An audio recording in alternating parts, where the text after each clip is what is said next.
Right? All right. Welcome, community.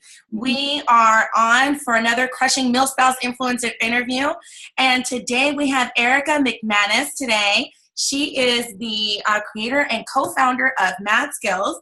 And I know you've seen her on here popping in, supporting, motivating, educating, and sharing a lot of the stuff that Mad Skills has going on. So today we're going to learn a little bit about who she is, what she's doing, where she's going, and she's going to share with us what Mad Skills is and being an entrepreneur while being a military spouse. So welcome, Erica. Thank you for joining us. Thank you. I'm excited to be here today. Yay. I'm glad you could do this. It's like set up in like less than a week. I know, but that's the beauty of virtual communication, right? You just throw it together and go for it. Exactly. You have the time, you just get it together and get it out there. Yeah. So tell me a little bit about, like, I know you, I love you. I want to virtually hug you. Erica has been amazing in the past month. You guys, she's a great connector. So if you have, we were just talking about this, if you have somebody or something you need to connect with, she is the lady to go to. So make sure you reach out to her. So Erica, tell us a little bit about your background and how long you've been a military spouse. We want to get to know a little bit about you. Sure. So I've been an active duty spouse for 15 years now. It's crazy to say that. I actually laugh about people talking about like seasoned spouses, and I always giggled at that. I'm like, oh crap, I'm a seasoned spouse now. Like I'm one of those old lady spouses. Yep. We're seniors. I know. But no, I actually met my husband. We were in college, so we dated before he was ever active duty. But he was an ROTC cadet. So knowing he was going to commission kind of really shaped our relationship very early on to be a military couple. We got married before he graduated so that we would be, legal on the books as far as the military was concerned. So I could make that first PCS with them. And so, that's really our entire life together has been very much as a military couple. So, have just been through that together and everything that the military brings for the past 15 years. Wow. And so you need to make sure you have that ID card. I know. When you were saying that, I was like, before my husband left, I was like, we need to get an ID card because I need insurance and all this stuff. Make sure we get the paycheck on the 1st and the 15th while you're gone. Power of attorney, all that stuff. Yeah. But like 15 years ago, it was so different than it is now. Yeah, it was. A general would actually work for like everything. And now you have to have a specific for everything. Specifically give her my blood type. Exactly. It's ridiculous. It's ridiculous. So awesome. And where was your first base at? We, right out of college, we went to Fort Rucker, Alabama. So my husband went to flight school there. And then our big first PCS was overseas. So I actually went back to college for a year while he was in flight school. So we were newly married, but we did the GEO batch thing. I had to finish college. He was in flight school. And once I graduated, our first PCS was overseas to Germany. Oh, wow. And Germany's beautiful. What year was that? That was 2003, like September 2003. Wow. Germany is awesome. Did you do a lot of traveling? You took advantage of it, I hope. And I did. So we didn't have kids yet, right out of college. Freaking better. I know. Well, the downside was that was right when all of the rotational deployments were happening back to back. So the 3 years we lived there, my husband was really there less than half of the 3 years. He was deployed most of the time we lived there. So I did take advantage. I worked full time for MWR, but then I traveled on the weekends and, made those girlfriends that are still my best friends to this day because we survived that really kind of like hard time in our lives as spouses together. But I laugh and it's really not funny, but I'll say something like, oh, remember in Spain? And my husband will be like, I was not with you. I was in Iraq. And I'm like, oh yeah, sorry. Well, remember Italy? He's like, nope, wasn't with you then. No, wasn't with you. How about isn't that Croatia? What is that one beach? It's like you can go topless. Oh, there's several of them in Spain and Greece. There's all kinds of places. Oh, awesome. Oh, my gosh. Yeah. Well, I lived in Germany as a military kid, and then we, without kids, we did Sicily and Italy. And all of that. So, yeah, traveling without the kids is amazing. Yeah. And how many you're Air Force, right? We're Army. Yep. I'm going to be Army. Yep. I don't know. I'm Air Force. I don't know if we can be friends anymore.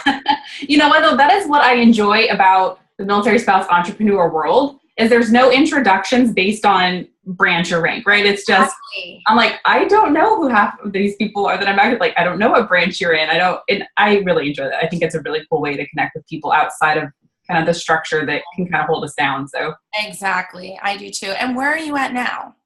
We are in Yorktown, Virginia. So Fort Eustis is where my husband's stationed, and we live in Yorktown. And this Hampton Roads area is kind of the hub. Like every single branch of the service is represented on this peninsula, Hampton Roads area. So it's kind of a cool place to be. There's Coast Guard, Air Force, Army, which is why people you don't never know like which branch of service you're talking to. So it's cool. So, and you mentioned a couple minutes ago that you said you still stay connected with those women, the other military spouses. Yeah. Have you had a chance to visit with them since you've been back, or has it mostly been just through social media? So like the best friends that I made at our first duty station 15 years ago, we have, there's two specifically, like every year or two, we do try to travel and like see each other again, whether it's the whole family traveling or like take a girls trip.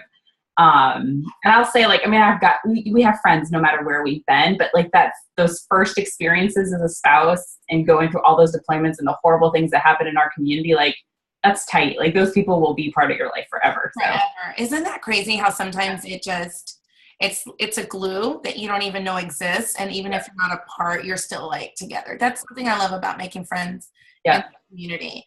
And at every base, there's somebody you take with you. Yeah. Right? Yeah. So there's like a new friend. It's amazing. Awesome. So tell me about, now I know are you a serial entrepreneur? Have you always been an entrepreneur? When did you decide, what were you doing before you started your business? Yeah. I've always had business ideas and I like have loved the concept, but I actually was a child development specialist for MWR for 10 years. So got out of college, did the spouse thing where I knew, all right, I'm going to get a government job, right? That's easy. Right, that's what you do. That's easy. Go to Fleet and Family. Yep. That's easy. It'll move with me. I'll be able to get a job no matter where we go. And that ended up not being the story. It was actually still very, very difficult to get a job within the NAF appropriated funding side and through MWR. But I did do that off and on for 10 years. Just ran CYS programming every post we moved to and loved it, loved the families, loved the children. Like that really met like my goal and my passion was. I felt very oppressed, however, by the structure of working under a government agency. Like you can have solutions and have ideas, but you can't do anything with them because that's not the rules and regulations of how it works. So after 3 moves in 3 years and baby number 2, I didn't work during that time. And we ended up in Monterey, California. My husband is Army, but went to the Naval Postgraduate School. And like just 2 hours north is Silicon Valley. And I just happened to fall into a veteran-owned startup that was fresh. And they were looking for somebody to come in and kind of do some organic growth management and community management. And I'm like, I'm not doing anything now. Like to learn new things. I'll give a hand at it. And I did that for 5 years. I actually did that from that point until just this past May. Wow. So I was been a part of that company through all their iterations, so the different things that they've done, and just really learned that startup entrepreneurial business space. And I knew once I was there, like I will never be able to leave it. Like that is where I belong. Yeah. And so through that, I then started to consult on the side because I was learning all these skills, and I'm like, okay, I could start to like really do my own thing. And so at one point I had 4 different Silicon Valley companies that I was consulting for as whether it was community growth or military marketing. I made teams of spouses and would help these companies take their products to market in the military community, and just loved it. And so I had one client who said, spouses are a force to be reckoned with and more people should know about you all. And I was like, that's it. I'm going to make my own business and more people are going to know about us. So that was really like that one aha moment that was like, that's kind of where Mad Skills came from, is I realized more people should know about the talent that sits in this community outside of the community, like out in the big world. And that kind of just started those brain waves as to what Mad Skills could be. Wow. And so you're, first of all, working for that other company just kind of planted that seed. Mm-hmm. Isn't that amazing how, and I think the same thing happens in this community. Somebody says something or is doing something and they plant a seed and they're like, I've been wanting to do that. And so they reach out or they work with you or internship with you or whatever. And then that seed blossoms into a whole garden. And so now you have your own garden. Yeah. How does it feel so now how old is Mad Skills? We started conceptually talking about last June. But we launched the site in September. So we really won't be a year old till September. Wow. It's been very successful. It has been really well received. We put a lot of, time and work into the branding in the community. Like that's kind of naturally where I thrive and I really enjoy. And that was kind of, foundation year one. And now it's year two is scaling. Like we need a bigger team. We need more clients. We need to really take this concept and make it really big. So bigger, like it can be so big. We just have to put in the work and the time. So you're a co-founder. Did you find the other co-founder just by chance? Did she fall into your lap? Were you like having cocktails? Like what, like how did that happen? Yeah, so her name is Liza Rodewald, and she's an Army spouse as well. And she is actually a software developer. So she has worked from home and had her own businesses for the past 13 years. So she is very schooled in knowing how to work remotely and just really passionate about mentoring other women in military and non-military and business growth. So I actually crossed paths with her at Fort Lee about 4 years ago. So we were both stationed. Our husbands were stationed at Fort Lee, but we lived in the civilian neighborhood and happened to just connect through a Facebook group about fitness. We were both moms looking to like get back into our groove. And so we both realized we lived in the same neighborhood. We were both moms working from home. And so it just kind of struck up. It was one of those casual military friendships, like talked to each other a couple times, knew who each other were. And then of course with PCS. So we never like had this really strong bond at that point. But I knew enough about her that when this business concept came to mind, I'm like, I'm going to need her. Like, she's the person. So I just sent her a random Facebook message, just like, hey, I have this idea. Like, you just hear me out. So at least it's out of my head. You can tell me I'm crazy and we can move on. Right. And within like 5 minutes, she was like, nope. She's like, we're doing this. Tomorrow we need to come up with the name and the branding palette. And and the next day we did it all. Like we just jumped right into jumped in the deep. We did. Yep. I said the same thing when I started my business. So my business is about 1.5 years, almost 2 years old. And I did the same thing. I literally just had a name and that was it. I jumped into the deep end and I tread water and that's it. Like it was an idea and I just did it. And those are the best. Like it's an adrenaline. And when things start to fall into place, you're like, I knew it. It does not have to be perfect. And I think you bring a good point when you say you just dove in or you just jumped in, because some people feel like when they start a business, they have to have everything in line, all their ducks in a row, their mission, their vision, their branding board, their website, their social media, their link, like all this stuff. And I'm like, no, all you have to have is an idea and you have to have the nerve to do it. Yeah. I mean, really, that's all you need. And then once you start putting yourself out there, it's like people are drawn to it if it's a passion. So, and it's a constant learning process. Like never a day goes by where I'm like, all right, I'm going to be vulnerable and ask for help, because like we just finally hired pretty much a startup attorney, right? Like we needed to really understand.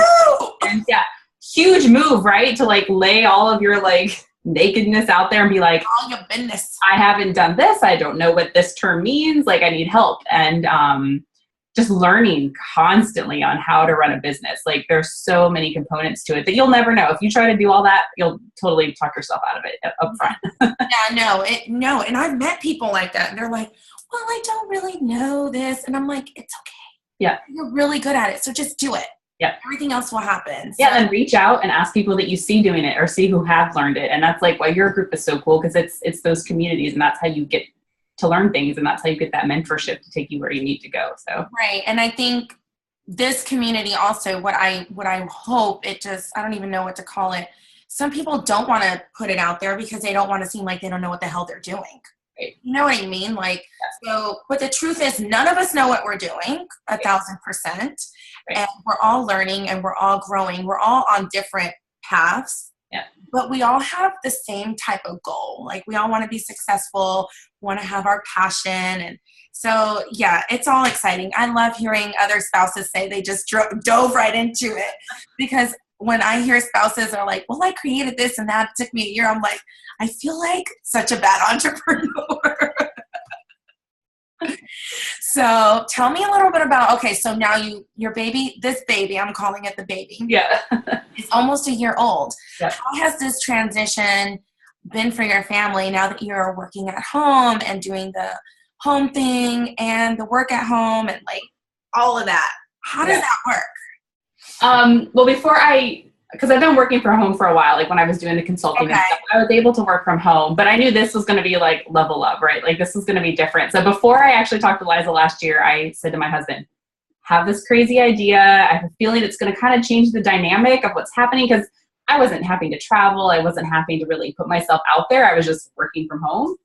And I knew this was going to kind of change that a little bit. So he's always like, my husband's like my checks and balances, like my devil's advocate. And I was kind of hoping he was going to like, well, and he was like, go for it. He's like, if you're going to do it, you need to do it now. And I'm like, okay, well, here we go. And probably about 6 months in, like that dynamic when it changes, like I may have to start traveling. Like we need to what is the limit we can handle? Because he travels once a month for TDY. So I knew, okay, I can probably only travel once a month or once every other month. So like we sat down and had that very specific conversation, because it did change. I always laugh when people ask about work-life balance, because I don't believe in balance. Me. I'm a recovering perfectionist, and I used to think you could balance, and I about killed myself trying to balance everything and being perfect at everything.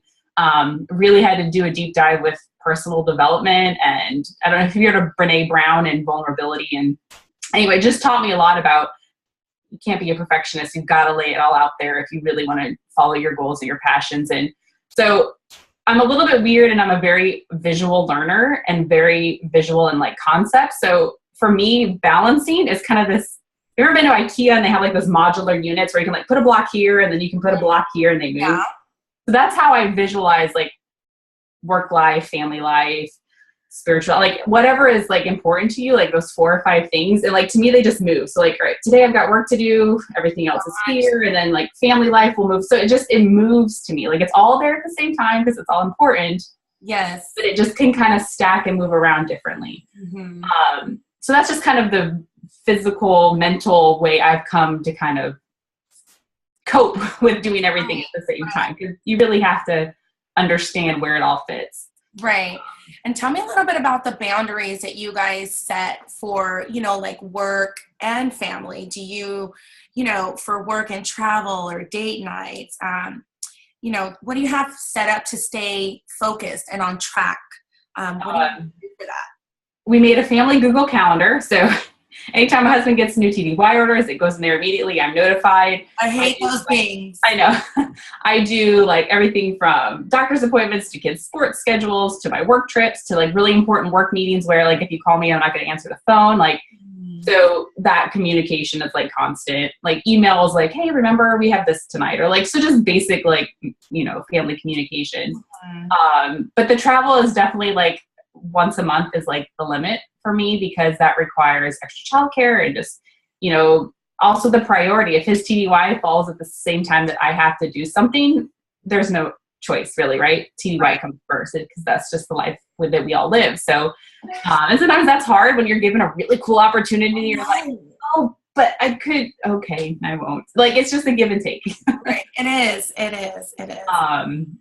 And that's another thing I've had to get better at. I'm a workaholic. I love working. Me too. And so I would work all day. I'd pick up the kids, make dinner, do family stuff. And then I'd want to work again at night. And that's my husband's love language is quality time. And so he wants to sit together and watch TV. And I'm but I could sit here and watch TV and work for 3 more hours. And it was really a no, you need to shut down. I don't shut down easily. I don't either. You need to relax, put the phone away, just watch TV and be here quietly. And so that's a constant self-check. I'm all right, I don't need to work after 8 p.m. I need to just relax. Right. And it's funny you mentioned that, because I like to work too. I literally woke up last night at 12:30. I just had all these ideas. Yeah. I was up from 12:30 to 3 o'clock. Yeah. And if my husband would have been home, he would have been what is going on? Yeah. I'm full of ideas. I'm so energized. Yeah. I'm not stressed. I want to do it. Right. Yeah. It's so hard. It's hard to check out. And my husband's quality time too. Really? Yeah. And mine is not.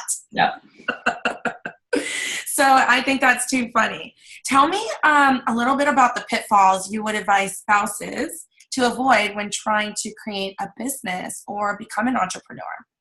I think I've already said one of my suggestions, which would be just always acknowledge you're going to be in learning mode. You will never know everything. You may do something that you think you know, and 9 months later, you're now amending articles of incorporation because legally you were advised to do something else. personal experience right there for you. So just always to be in learning mode and to be confident enough to say, you just said a term I don't understand as a new business owner. Could you explain that to me further? Right. If you're working with the right people, whether you've hired or mentored, they're going to explain it to you in a way that's not degrading. If at any point you're asking a question and you're not taught with respect, then that's not a person you need to be talking to again. And so, there's iterations of finding the right people. Like, I've talked to 4 lawyers before I found the right fit for us. I've been through mentor. Like, there's constantly learning and just being aware. And also research. Like, if you have a business idea, research for 2 reasons. One, you want to know who your competition is. Because if you've got a good business concept, there's probably somebody out there also doing it, right? So just know what they're doing, what they're good at, what they're not good at. How could yours be better? But also, you don't want to recreate the wheel, because it's not going to be worth your time and your money if you're literally recreating something that you can either collaborate with or reach out and partner. And we did a lot of that at the front. We did a lot of talking to other organizations, like, what is the pain point? Why haven't you been able to offer this service with what you do, whether it's a DoD entity or a privately owned company? And, so just, you kind of, in the startup realm, they call it customer development. And like, it's really talking to people and getting the information that you need to kind of start what you want to start. Wow. So the pitfalls, you're saying you've gone through them, you're sharing all your transparencies right now with us, which is amazing. That's why I do these, because I feel like there's so many times, like, we'll look at Mad Skills and it looks like you got it all together and it's a company, you have your site and all this. But the thing is, like, we don't know it all. Right. We're always learning, and it's okay to ask questions. I think it's okay to be transparent. Yeah. I think especially with the layer of being a military spouse, right? Like, financially and legally, it can get really complicated really fast. Like, just opening a bank account. So Liza and I are in different states. Our company is incorporated in Delaware. Our home of records are different states, and our husband's LES is. Like, where in the heck do we open a bank account legally? And we're a virtual company, so we don't have like an actual brick and mortar anywhere. Right. And to try to explain to a bank that you just want to open a bank account so you can have a business, I'm sure we're like pinged on some like FBI file because we're like so all over the place. But you just have to keep working and asking. Who did you guys end up going through? Like, if somebody else listens to this. Bank of America is who we finally Okay. met. Okay. So they were able to accommodate. Yep, they were. Everybody. Oh, okay. Yep. USAA, obviously, like, they know the military community, but they don't do business bank accounts. And I've actually talked to people several times, like, oh, you're fine. If it's your husband, answer it. I know he's not. No, I told him it's on the Google Calendar. He's in Afghanistan. And I told him, I said, check your calendar, because I have things this afternoon, and it's 10:30 over there. He needs to go to bed. Yeah, so that's another research thing, right? It takes then business insurance and lawyers and like it's a lot to learn, like, on the like actual business structure side. So right. So what do you think is some of the hardest things transitioning, like, from moving? Because you haven't moved with this business yet, right? I can't even remember how long. It was like only a year ago. So we started working on it last May, and we did PCS last summer. So how was that transition? That was just kind of like the conversation, like, concepts of the business. So that was pretty easy to kind of like move and do at the same time. I think the biggest struggle is just like finding Wi-Fi while you're moving. Although now, like, hotspots and, like, you can do all of that, but I would get like panicky, like, I need Wi-Fi. Like, where's Wi-Fi? Like, caffeine. Yeah, like just those easy like things you take for granted when you don't have a house and you don't have a couch or an office. Like, how do you actually get work done? But I actually like moving. I actually like if the word like extending comes up, I'm like, ooh, that's weird. Like, no, we need to move every 2 to 3 years. Like, right.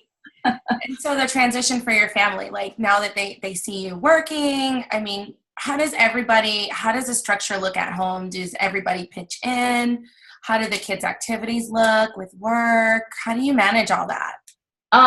Again, a lot of my boys are 6 and 11, so they're old enough now where, like, well, my door's shut, that means I have a meeting. If it's open, I'm just working. You can come in and out. Right. It's summer. It's summer, so they're here full time. So I do have somebody one day a week that was here with them, like, playing with them and engaging with them. That way, I know, like, that one day a week, I'm going to stack as many meetings as I need to do, which happens to be today, Thursday. So, and then the rest of that, I like promise them, okay, Wednesdays, I won't work at all. We will do field trip days with swimming, museums, like whatever. Of course, I say not work. I may have to like do something for my phone or social media, like there's always something happening, but to really be present for them, like one day a week during the summer. And then, just kind of working around whatever we do those other days. So, I mean, it's routine and communication. Like, I think that's the only way a business will work. And it's the only way your family will work, and that to all go together. Right. I agree with you. And I did the same thing. I do 2 days, but Mike, I swear, I feel like I'm still drained. And you're right. You're still working, because I still have my phone. I'll be like looking at my Yeah. I have to leave it in the glove compartment, and I think that would probably be better. Yeah. It would be a lot better. So earlier you gave us 2 tips for spouses who want to start their own business. You said research, always learn, stay learning, and the other one was research. What would be the third one? Again, this is probably just personal because I'm very visual, is like you have to like a strong visual brand, like, right, who are you visually? Like, if with everything so digital nowadays, like you've got to have a presence, and what does that presence look like? And to really put time and maybe like finding a branding expert, like having those conversations to, you may not know how to make a logo or what colors look good together or what a digital presence or branding even means. So put some time and thought into that. Like any business needs to look good. It needs to represent who you are and what you want to do. So. Oh my gosh, how exciting. I'm so excited. You're sharing a lot of really good stuff with us today. So this is a lightning round. Oh no. Before we get to that, tell us a little bit about Mad Skills. Sure. Like in, just conversation wise, without the technicalities. Like if I just wanted to know, tell us what it is and how it can help me as a spouse. Okay. So basically Mad Skills is a platform where we bring in clients and businesses who are looking to outsource and in a virtual way, and we match them with our Mad Skills military spouse talent community. So we do that in 2 ways. The first way is if you go to hiremadskills.com and find a job, we have companies who are looking to hire spouses virtually right there, right now. And if you have a profile, it's free. All you have to do is apply for it. So it's very like hands-on. And that was like really my passion. Like if I want to work virtually, like I want to go to one place and I want it to be easy. Where do I go? Yeah. So the second part is kind of more an internal. We do a staffing model. So we have some clients who want to hire 3 or 4 spouses for a project or ongoing. And so we provide that asset to that client with an account manager and all of those spouses kind of creating what they need done. So those are the 2 ways we kind of function. I didn't know you provided the second part. I knew about the first part. I didn't know that's really cool. Yeah. Awesome. And where are you guys like in the future? Where do you have anything new coming out? We have lots of ideas, lots of crazy things. I mean, we're continuing to we're actually launching our first digital marketing campaign in the next month, meaning we've put a lot of time into this lead gen funnel, and Liza has done an incredible job just working on that everywhere from we have an excellent military spouse copywriter who has helped us that writing side that's really advertorial focused, right? Like what's going to bring people in and get them to commit and get them to hire spouses. So we've put a lot of time into this new marketing campaign. So that'll be launching this summer. So that'll be really exciting. Hey, congratulations. Always partnerships. We're always looking to collaborate and work with other, whether it's a military entity or a civilian entity, and just continuing to just bring in the opportunities and support the community. So awesome. All right. We're moving on to my favorite round. It's called the lightning round. Okay. So tell us a little bit about a talent no one knows about you. Talent. Oh my gosh, I didn't prepare these.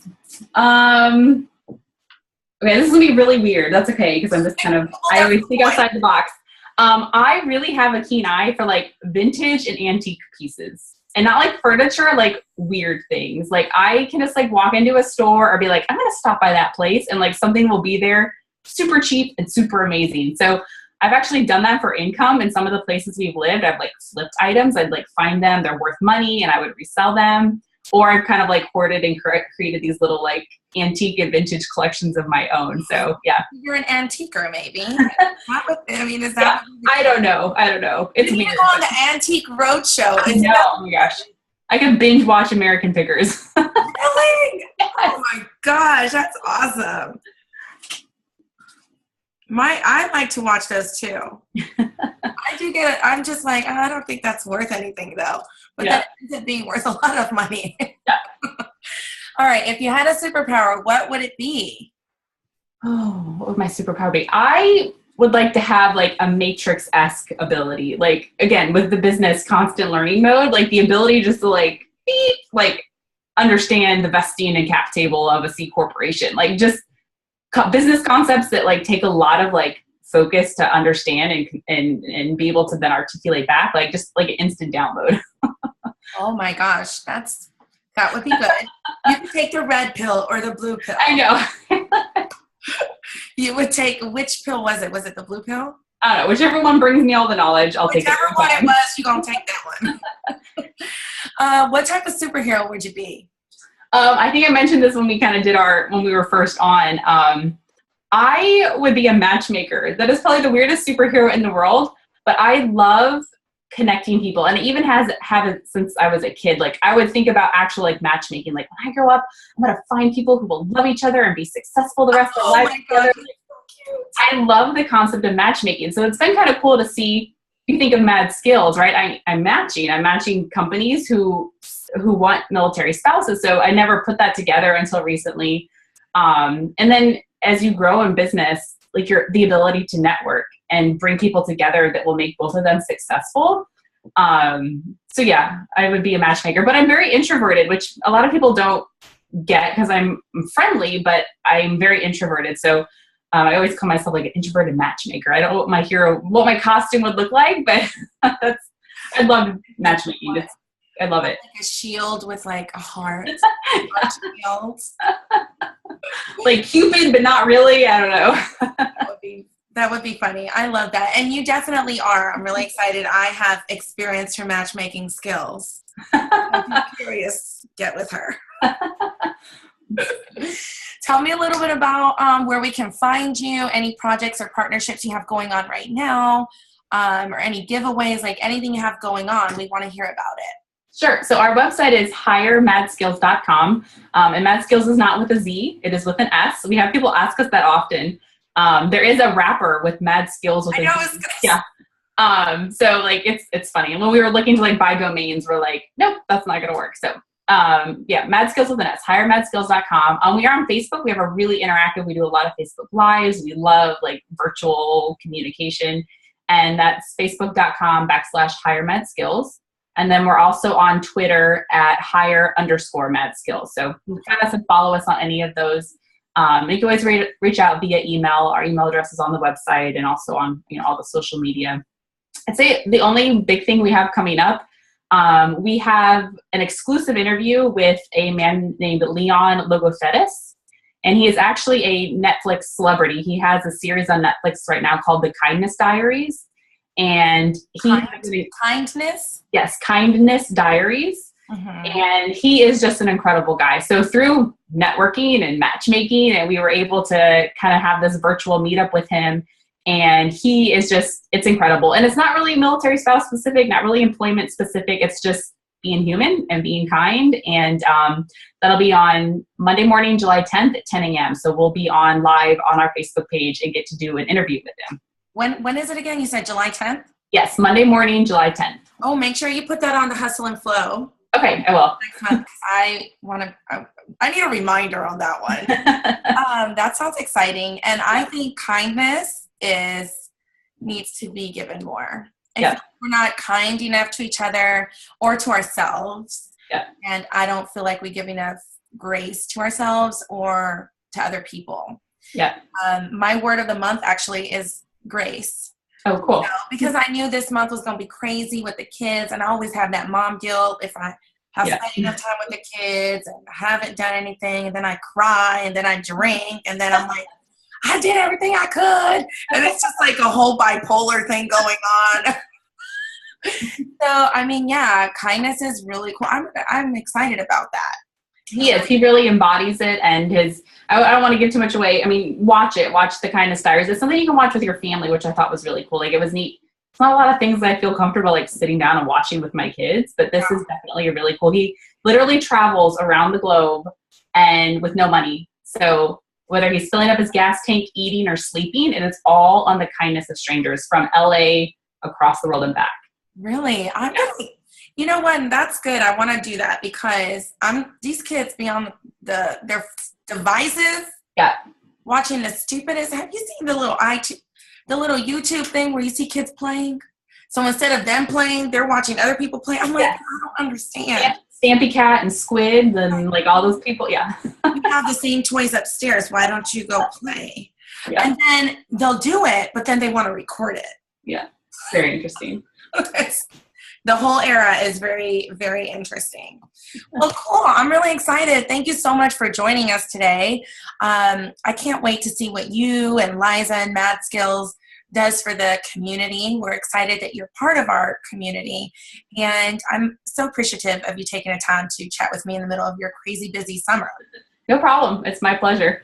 And community, make sure that you reach out to Erica or Liza and Mad Skills. Ask them any questions. Make sure you go and fill out a free profile. Reach out to, the profiles are free, right? Yeah. Fill out the free profile and see what kind of virtual work they have out there, because that's what this community is all about. And thank you for tuning in, and we'll see you guys next time. Bye. Bye, everyone.